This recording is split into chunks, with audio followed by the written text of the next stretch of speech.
Hi, this is Bill Ringle, host of My Quest for the Best, where we meet business, thought, and community leaders to discuss issues relevant to entrepreneurial growth. Joining us today is Rory Vaden. Rory is co-founder of Southwestern Consulting, which works with organizations, companies, and individuals on leveraging self-discipline to create extraordinary performance. His book, Take the Stairs, 7 Steps to Achieving True Success, is a #1 Wall Street Journal, #1 Amazon, and #2 New York Times bestseller. He's a 2-time world champion of public speaking for Toastmasters International and is currently on a Take the Stairs world tour where he's taking the stairs to the top of the 10 tallest buildings in the world to raise money for America's high schools. Rory is a regular contributor to several publications and has been featured on Oprah Radio, Fox News, CNN, in Business Week, The Wall Street Journal, and elsewhere. Welcome, Rory. Hey, Bill. Thanks for having me. Tell me a little bit about how you got started in helping people develop more self-discipline. Is this something that always came easily to you, or is it something that you struggled with yourself? Yeah, well, I have always been sort of infatuated with successful people and how they become successful, and I think self-discipline early on was a message in my life that I felt, called to share and talk about and explore. And I had actually been talking about self-discipline for 7 or 8 years as a speaker before we came up with Take the Stairs, because what happened was I was in an airport with a good buddy of mine named Colin, and he knew that I, was a researcher and a writer and a speaker on self-discipline. And so we're walking along in the airport, and I got on the escalator. And he looks at me and he kind of goes, "Oh, Mr. Discipline, can't even take the stairs."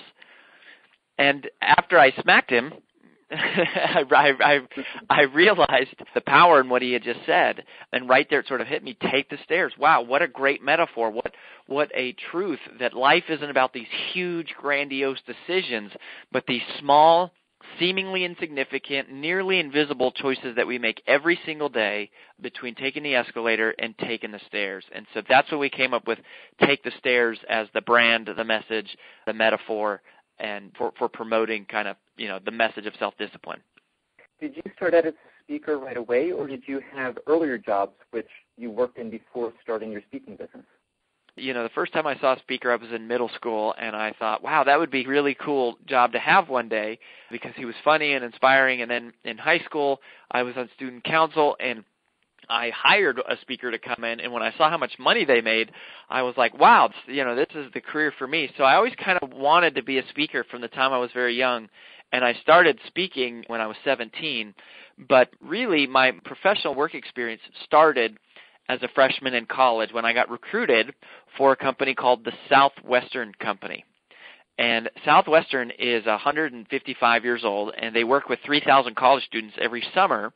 And what we did was really amazing is every summer after finals week, we would go to Nashville, and they would put us through a week-long training on how to run our own business. Then they would send us to a state away from home that we had never been, and we would knock on doors to find a place to live. And then once we did that, every morning we would wake up at 5:59 a.m., take ice-cold showers, and then we would go out and knock on doors 14 hours a day, 6 days a week, on straight commission, paying all of our own expenses, selling educational children's books door to door. So they were books to help parents help their kids with school, and we would sell them. And that's all a fancy way of saying I became a door-to-door salesperson. And I knocked on 20,000 doors in 5 summers, and I never thought I would be a door-to-door salesperson. Door-to-door is kind of like being the human version of email spam or something, so I never thought I would do it. But the average student in the program, their first summer, makes $8,500, and over the course of 5 summers, I was able to make over $250,000 while I was in college in personal income, which really helped spark my speaking business. And I later partnered with Southwestern to create a company called Southwestern Consulting, which is what we do now. So that was kind of how I got my start in sales. And then I joined Toastmasters and started Southwestern Consulting, which is kind of where we are today. That's interesting. What do you think helped you stay with it? Because I bet there's a big drop-off when people are waking up at 6 in the morning, taking an ice-cold shower, and then going out and knocking on doors cold and meeting with, I'm sure, lots of rejection and stubbornness and resistance and issues like that. I bet you there's a high drop-off rate, and what helped you stick with it when I'm sure a lot of people weren't sticking with it? Just like any sales job, really, it's about 30%. 30% of the people don't make it or leave early or whatever. But, Southwestern really had created this system of self-discipline, getting, perhaps the most least likely person to succeed in sales, being a college student, putting them one of the toughest sales environments imaginable, residential door-to-door, and then training them to be extraordinarily successful. And I realized, because I was infatuated with success, and I studied the top producers, I interviewed them, I asked them, how did you, because the top producers will make $100,000 in one summer in college, a college-age student making $100,000. And so I would interview them and try to understand what they did, and I realized, self-discipline was the key, and that the most disciplined people in the world, it's not that they like discipline more than the rest of us. It's that they think differently about it. In other words, their brain processes their choices that are presented to them through a different set of criteria, and they make calculations of opportunities based through a different set of lenses. And during my time at Southwestern, and then when we started Southwestern Consulting, we now have about 60 people on our team. We do several $1 million a year. We do professional sales conferences, sales training, sales consulting, as well as the keynote speaking that I do, which is to all different audiences, not really on sales, but more on self-discipline. We were in 5,000 offices. We had over 800 salespeople come through our coaching program, and we really determined that there are these 7 key distinctions in how the most disciplined people think that is different from everybody else. And those 7 key distinctions became the essence and the content of what later became the New York Times bestselling book, Take the Stairs. And the 7 distinctions were part of your research in interviewing those top producers who did really well with Southwestern's college intern program or college sales program. Yeah, the intern program, Southwestern Advantage is what they refer to it as. It started there, and then when we started Southwestern Consulting, we had the opportunity to visit 5,000 offices, and so my pool of people to study and follow and interview and research from grew substantially. And the CEO of United Healthcare was a personal coaching client, and the number 1 Keller Williams agent in the world out of 76,000 agents was somebody that we worked with. I personally coached him during that time. And in fact, the Take the Stairs book includes 8 different profiles of ultra performers, of top producers and people who achieve greatness in life. And some of those interview segments are included as case studies in the actual book, which is really powerful because we tend to think that success is about luck or skill or, your education level or who your parents are, who you know. And, all of those things do play a role. But all of these people, somewhere along the line, they learned about thinking differently. They learned how to process things different from most people. And once we clarified and were able to articulate that way of thinking that many of them didn't even know they had, everything changed, and it just took off because everybody wants to be able to follow through on resolutions. Everybody wants to be able to just say, I'm going to lose weight, or I'm going to get out of debt, or I'm going to start a company, or I'm going to live my dream, or I'm going to save my marriage. And self-discipline makes that available to us. So you went beyond what were just their habits, their outward behaviors, and asked them about what were their criteria, what were some of their thinking tools that they used to develop this self-discipline. Absolutely, and that is a really important note. For example, the first of the 7 strategies or principles is called the paradox principle of success, and it simply states that easy short-term choices lead to difficult long-term consequences. Meanwhile, difficult short-term choices lead to easy long-term consequences. So, for example, if we are in the store and we see something that we want and we really feel like, I want to have that, we can buy it on credit and we get to have it and take it home now. And that's how most people think, is we are governed by emotions, feelings, and impulses and what feels good right here and now in the moment. But unfortunately, we don't own that stuff. That stuff owns you until it's paid off. And because of compounding interest, we end up paying oftentimes more in interest than what we paid to actually purchase the item. And it's the same thing with food. If we indulge in the things that look good or taste good, and that's all the only way we live our life, then there's these consequences later on. Well, the most successful people they realized at some point that the inverse is also true, that if you save that money rather than spending it, because of compounding interest, your money grows just by the virtue of investing it or saving it, in an account somewhere. That money starts to grow. And when we make good choices on the front end, the students who work hard in school and pay the price while they're in school have a whole different set of opportunities that are open to them in the long run that are not necessarily available to everybody else. So internally, it's like in our life we kind of realize it, but nobody really ever articulated it out loud. And so the big insight was that we realized that problems that are procrastinated on are only amplified.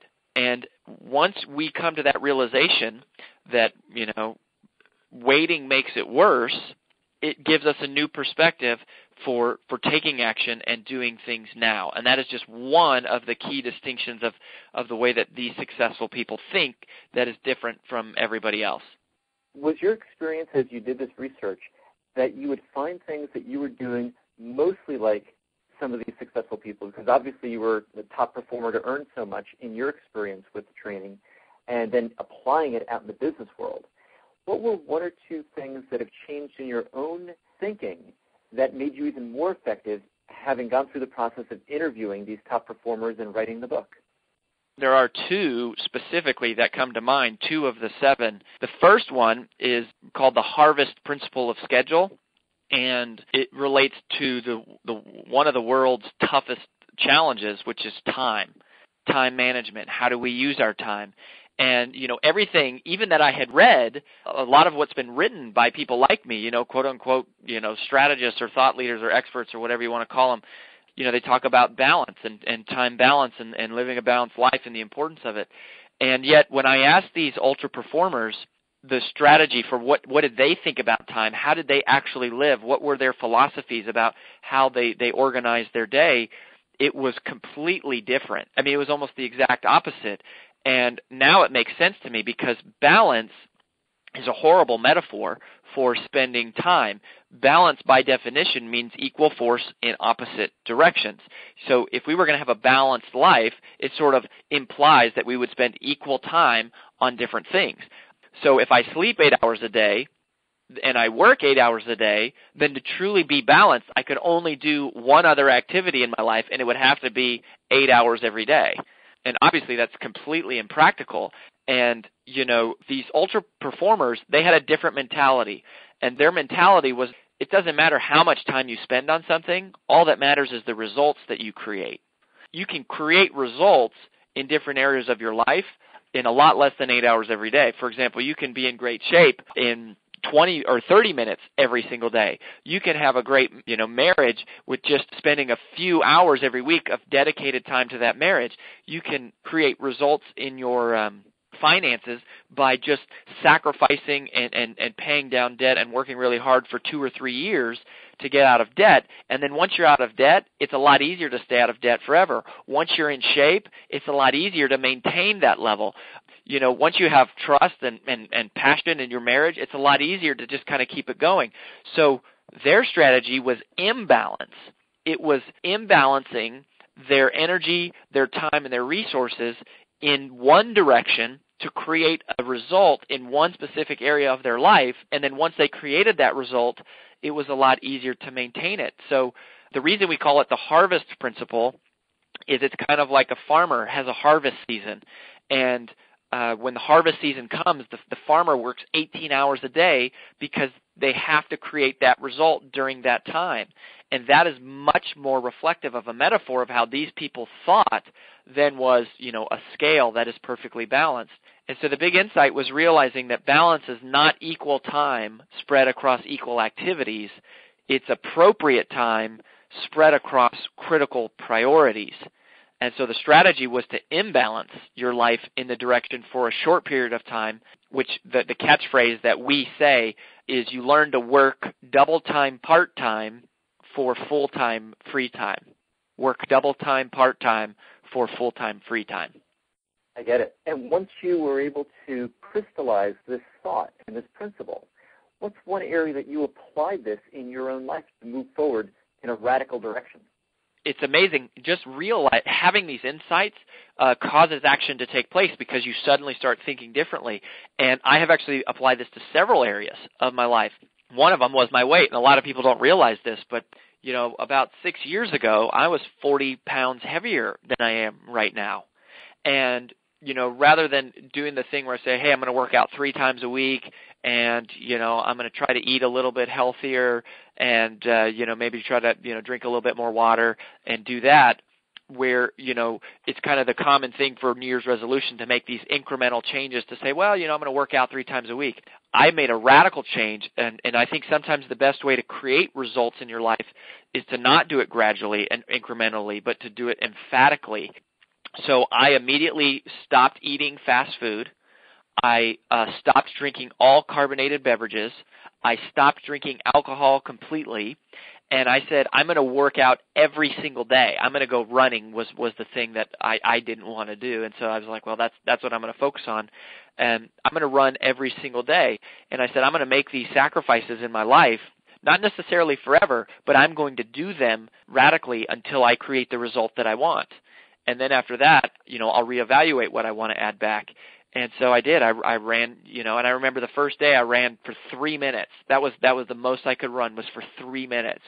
And I would drive by McDonald's, and I could smell the French fries, and it was like killing me to not go. And then I created this result, and it's amazing. That's one of the great payoffs of self-discipline is that your appetites begin to change. And so while it was really hard to work out at first, and it was really hard to give up fast food, and it was really hard to give up alcohol at first, later, the things that were once sacrifices weren't even temptations. And now you can put a Big Mac in front of me, and I'm not even tempted to eat it. I literally am not. People will say, gosh, you have so much discipline to get up and work out every day. And I tell them, no, that's not it. Like, I feel so much better now when I do it than when I don't do it. And that is the great payoff. It goes back to this giant paradox that when you let go of the escalator mentality of the magic pill and the secret potion and the hidden formula and the escalator way of thinking of, hey, there's got to be some convenient way to make this change, and instead you embrace this take the stairs philosophy that I take pride in doing the things that I don't want to do. You create results faster. You get the life that you want to have quicker, and it becomes easier and easier and easier. And all of those things that were once so hard to do are the very things that your body starts to crave. Isn't that interesting? Because as you talk about what's hard and what's easy, that's really a function of your perception. And what changes your perception is your evaluation criteria, which is what changes as you get the results that you want. That is exactly right. And that's why when people bring me in to speak to their organization, I always tell them, I said, I'm not interested in increasing your motivation. I'm interested in shifting your mindset. I love the idea that people say, Rory, you're so motivating and yada yada, or I was really motivated by your presentation. I say that's great, and I'm happy about that, but that motivation wears off 30 minutes after the program is over. But what I love is people say, we use Take the Stairs as a metaphor in our organization all the time. We refer to your story about the buffalo mentality all the time. We talk about the buy-in principle of commitment, and we think about it because if you can change the way a person thinks just by providing a few insights, then I don't have to tell them what to do. The boss doesn't have to tell them what to do. People know what they should be doing. All we try to do is empower them with some insights that help them get themselves to do the things they already know they should be doing. Yes. You said that there were 2 principles of the 7 that's a big difference in your life, and one of them was the harvest principle. What was the other? The other one, I actually sort of practiced this already in my life previously, but it was the most unexpected that came out. In other words, these 7 things are things that ultra performers in all different areas of life have in common. And this one was the most frequently cited or referred to by ultra performers, and it was completely unexpected. And the principle is called the perspective principle of faith. The perspective principle of faith. And I would have never expected faith to be such a commonly cited reason for business success or, financial success or relationship success. And faith is the word. It's not religion. These people are from all different religions, all different backgrounds, but they have a relentless commitment to faith. And it has become my very favorite principle, Bill, because I understand now why this is my favorite. It's because all of the other 6 strategies of the Take the Stairs methodology all have to do with achieving success. They all have to do with accomplishing something and how to get yourself to do things you don't want to do. But this one, the perspective principle of faith, is the one that talks about how do you respond to failure. What happens when there's unexplained tragedy in your life? What about that time that you did make sacrifices and you did pay the price and you did work hard and it still didn't work out? What about, when your house got run over by a tornado for no reason, or your wife got cancer, or your kid got injured? And how do you respond when things don't work out? And now it makes sense that if you don't have this one in place, then you don't have a strategy for bouncing back in a productive way from these managers, these tragedies, setbacks, and these failures, and so you never continue going. And the perspective principle of faith, it works like this. Let's just say you had a flat tire today. You're driving to work, you have a flat tire. Well, tonight at dinner, if somebody said, "Hey, Bill, how was your day?" you would probably tell them about the flat tire, right? I mean, at least I know I would. I would tell them, "Oh my gosh, you're not going to believe it. I had this flat tire. I was stuck on the side of the road. It was raining, and I had to get my car towed, and now I had to pay $300 to get a new tire, and the guy's trying to take me for all my money." Ugh! Because a flat tire, a challenge in respect to today, is a big challenge. But yet, if I was on my deathbed 50 years from now, 60 years from now, 40 years from now, and somebody said, how was your life? How do you feel about your life? I can't imagine that I would say, I had a pretty good life, except for that day I had that flat tire.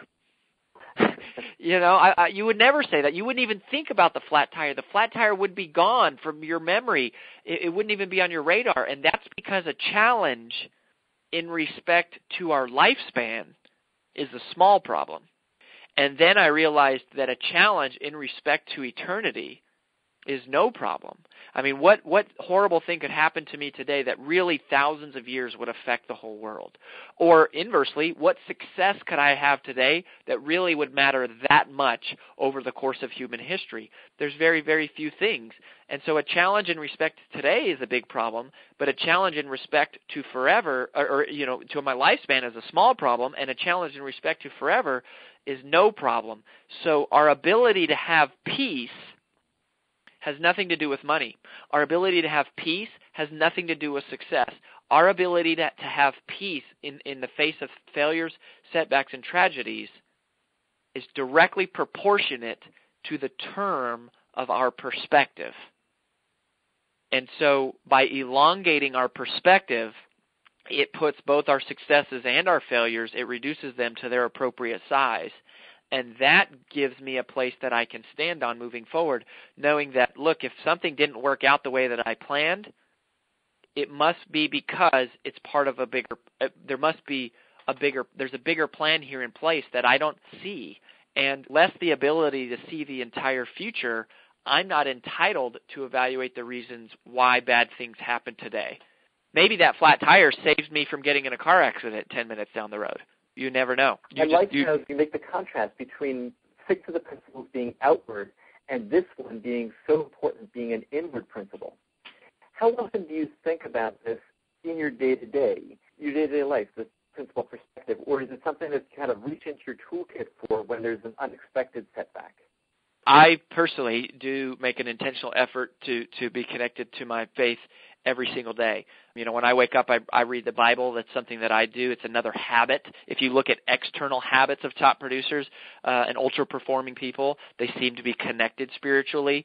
So that is something that I do, and I would encourage people to do that. But where this really comes into place is it is the response to failure. So I try, Bill. I try to do this whenever I'm frustrated. I try to do it whenever I'm upset. If I miss a flight, I'm so mad and so upset and so, just stressed and worried about, oh my gosh, what's going to happen, or, if I lose my luggage, or, something like that. And in those moments, I try to remind myself, does this have eternal significance? Will this really make a big difference on my life, 10 years from now? Or really even 10 days from now? Most of the things we get worried about are not even things that, we would remember next week. So I emphasize that I try, and I really do a good job of it. I've learned to do it. And whenever, things don't work out, I mean, the strategy here, each of these 7 insights comes with a strategy. And the strategy for this one is you do your best and you forget the rest. You put everything you have, you work as hard as you can. I mean, you do everything in your control to make things work the way that you want them to. But if they don't, then you have to just completely let it go and say, you know what, there must be something else here, because there is a bigger plan that's taking place. And if things were supposed to work out the way that I had planned, they would have. But because they didn't, there must be a reason why they didn't. And that's empowering, because, if there's a tragedy happening to me, then maybe it has nothing to do with me. Maybe it has to do with the fact that I'm being prepared to become the person that I need to be one day for somebody else. And so who are you being prepared for? That's a great way to look at that, and seeing how what's happening in each of our lives is helping prepare us to serve a greater purpose. Mm-hmm. You talk about this as something you do on a daily basis. And I want to contrast that with some of the things that you learned when you were doing some of the early Southwest company practices with getting up early, and it seemed like there was a community where you'd all take early showers and then hit the road and start knocking on doors.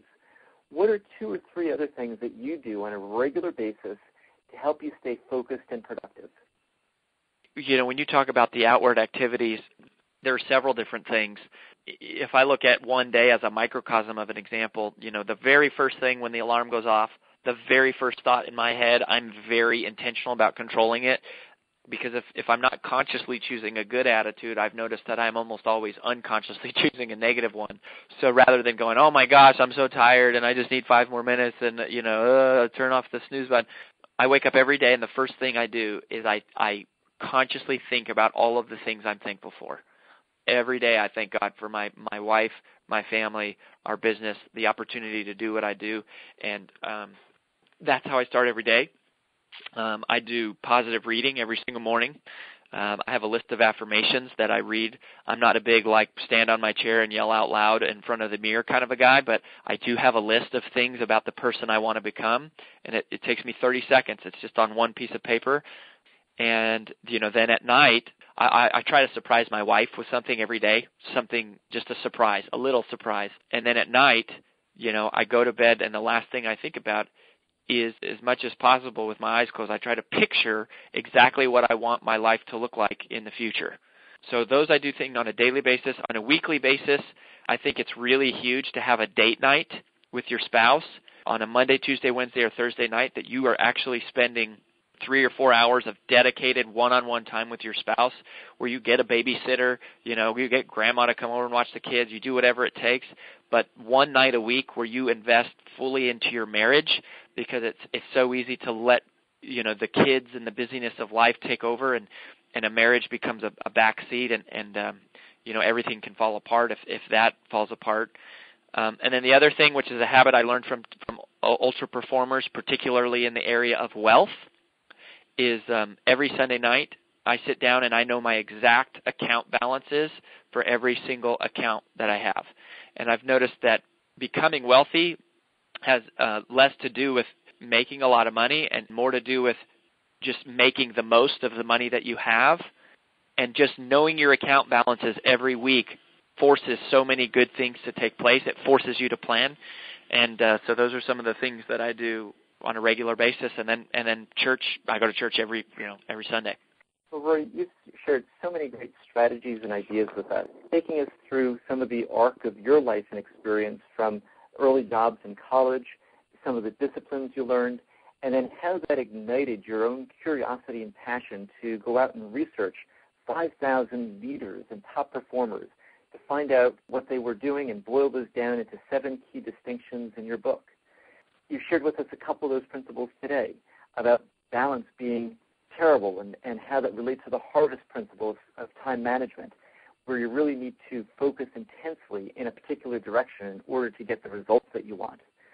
And also how the most unexpected aspect of it for you was the perspective principle, faith, so that you really were able to use time perspective as a tool in order to give you peace in the moment, even in the midst of things going wrong. Those are great ideas. And then you shared some of your daily disciplines to help remind us about the importance of setting our intention, staying connected with our faith, focusing on what we're grateful for, and reflecting on that in the evening and connecting with our family or spouse or loved ones, at least on a weekly basis, to show that that matters. Rory Vaden, thank you so much for joining me on My Quest for the Best. Yeah, thank you, Bill. I've had a great time, and until we talk again, just remember, success is never owned; it's rented, and the rent is due every day. So I'll see you in the stairwell.